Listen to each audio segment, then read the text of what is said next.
My name's Claire and I'd like to talk about pancreatic cancer because I was diagnosed on the 7th of July 2021, and so I am now 9 months since my diagnosis of locally advanced pancreatic cancer with liver and lung metastases. My name is Sally and I'm an 11-year pancreatic cancer survivor. I was diagnosed in April 2011.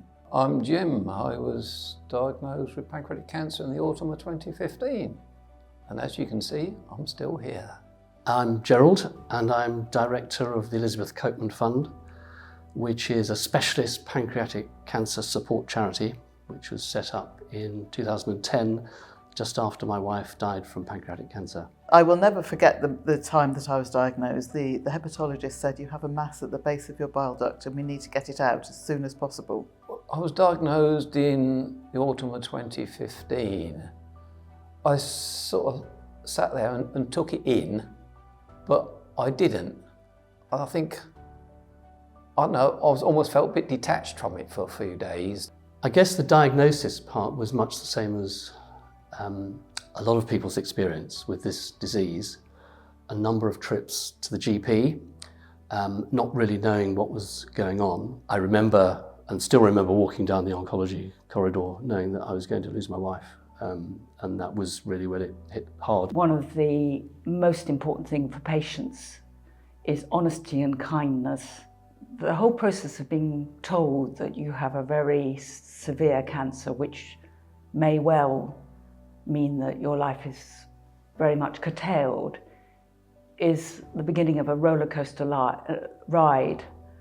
And the support of family and friends, and in my case my husband, have been just so immensely important. Well, psychological and emotional issues are key. They're often sort of to one side because we're following the diagnosis and potentially the prognosis, and on the way we're looking at the treatment options.